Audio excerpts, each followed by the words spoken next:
Alors, mes chers amis, pour ce nouveau cours de Torah aujourd'hui, j'espère que vous avez passé un bon Shabbat. On entame une nouvelle semaine avec la paracha de Vayakel, paracha du rassemblement. Vayakel Moshe et kol adat bnei Israël, vayomer alehem, ele adevarim asher tziva Adonai la'asot otam. Moshe Rabbeinu, il a donc rassemblé toute l'assemblée des enfants d'Israël. Il leur a dit, voici les paroles que Hachem ordonne de faire. Et la première des paroles, Sheshet Yamim Te'ase Melacha. 6 jours durant, les 6 jours de la semaine, votre travail sera fait. Te'ase, votre travail sera fait. Ou Vayom Hasheveyi, à condition que le 7e jour, Yelachem, il soit pour vous Kodesh, un jour sacré. Shabbat, Shabbaton, un grand Shabbat. L'Adonai pour Dieu. Kol haosebo melacha yumat.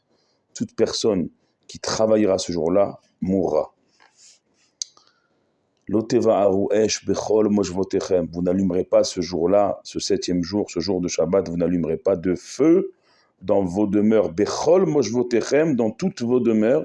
Beyom Shabbat, le jour du Shabbat. Et ça se termine par un P qui veut dire que c'est la fin d'une paracha dans une paracha.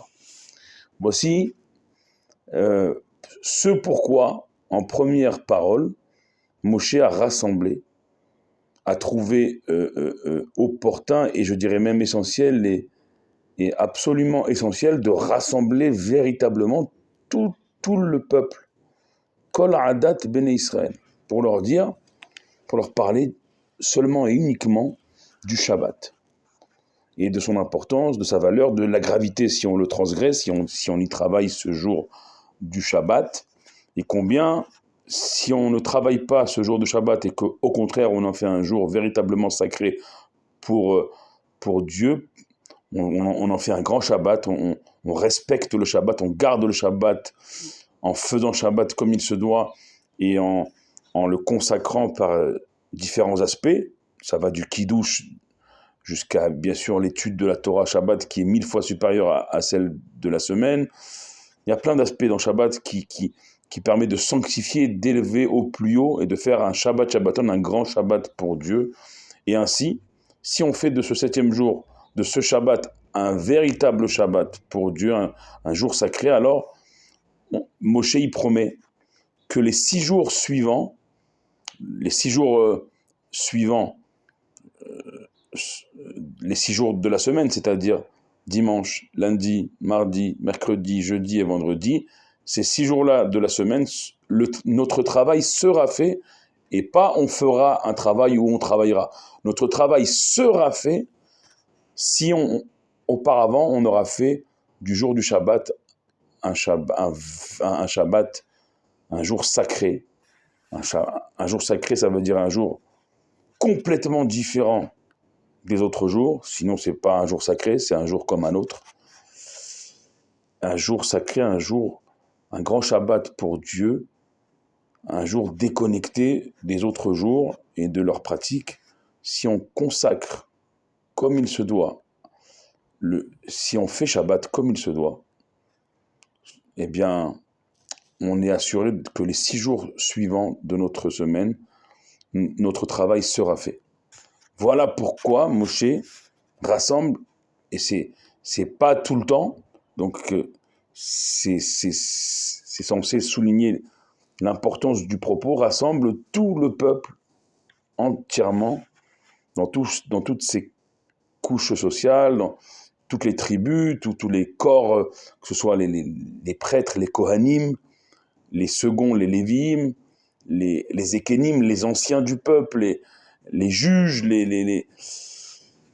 tous, sans exception, du plus grand jusqu'au plus petit, hiérarchiquement parlant, parce qu'aux yeux de Dieu, c'est les béné Israël, c'est les enfants d'Israël. Moshe, il fait pas de différence non plus, on le voit. Il dit pas, je vais rassembler les têtes, les moins élevés hiérarchiquement. Moshe Rabbeinu, aussi, à la suite de Dieu, il n'énumère aucune catégorie hiérarchique du peuple, il rassemble tout le peuple, pour parler donc du Shabbat.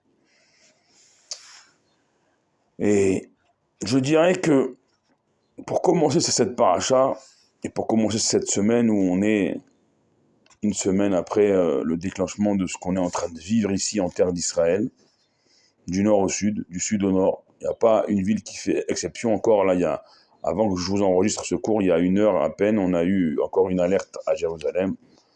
C'est comme ça. Mais nous, ces alertes-là, cette situation-là, elle ne nous brise pas. Pourquoi ? Parce que hier, on a fait Shabbat. Et parce qu'on a fait Shabbat, on l'espère comme il se doit.